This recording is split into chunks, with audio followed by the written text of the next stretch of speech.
চলছে এসআইআর এর কাজ।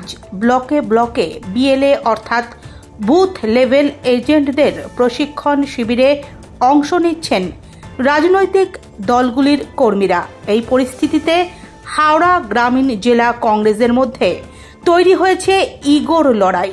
কারণ বেশ কিছুদিন আগে হাওড়া গ্রামীণ জেলা কংগ্রেসের সভাপতি হয়েছেন আলম দেইহান।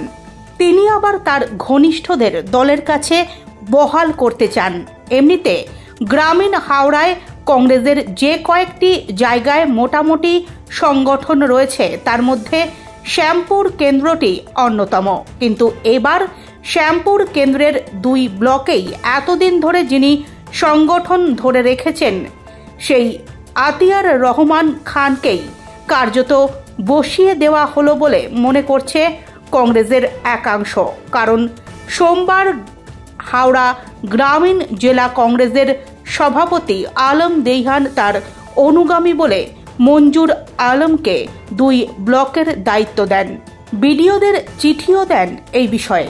তবে হঠাৎ করে এই পরিবর্তন মেনে নিতে পারছে না দলের একটি অংশ, যদিও এটিকে গোষ্ঠী দ্বন্দ্ব বলতে নারাজ জেলা সভাপতি আলম দেইহান। তরুণ মঞ্জুরকে দায়িত্ব দিয়েই দেখা যাক না কি হয় বলে মন্তব্য করেছেন তিনি।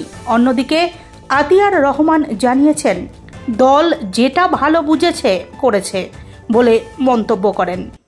দেখুন, এসআইআর নিয়ে ভারতবর্ষের গণতন্ত্রের দৃষ্টান্ত, যুব সমাজের আইকন রাহুল গান্ধী সারা ভারতবর্ষ জুড়ে যে আলোড়ন সৃষ্টি করেছেন, বাংলা তার ব্যতিক্রম নয়। শুভঙ্কর সরকারের নেতৃত্বে হাওড়া জেলা কংগ্রেস গ্রামীণের সভাপতি আলম দেয়ানের নেতৃত্বে তার নির্দেশ মতো আমরা শ্যামপুরেও আমরা বিএলএ পর্যায়ের কাজ করছি। আমাদের দল এবং জেলা কংগ্রেস গ্রামীণের সভাপতি মান্যবর আলম দেয়ান শ্যামপুরের অ্যাসেম্বলিতে 179 শ্যামপুর বিধানসভা ক্ষেত্রে আমাদের জাতীয় কংগ্রেসের পক্ষ থেকে বিএলএ 1 অলরেডি আমাদের নিযুক্ত করে দিয়েছেন মান্যবর শ্রী তরুণ সামন্ত মহাশয়কে।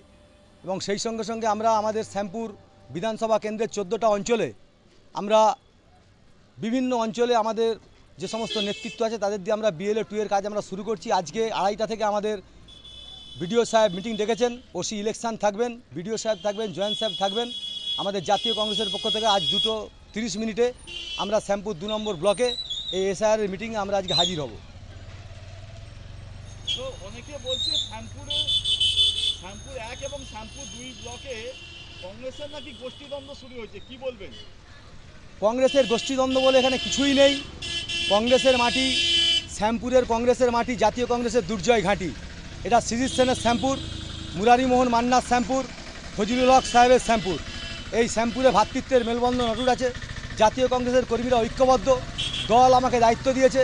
আমি মঞ্জুর আলম আপনাদের সামনে দায়িত্ব নিয়ে বলছি, আমার জীবনের শেষ রক্তবিন্দু দিয়ে হলেও সিজিত সেনের সোনার শ্যামপুরকে, ফজলুল হক সাহেবের সোনার শ্যামপুরকে হিন্দু মুসলিম সম্প্রীতি বজায় রেখে জাতীয় কংগ্রেসের বিজয় পতাকাকে উড়িয়ে রাখার দায়িত্ব নিতে আমি বদ্ধপরিকর।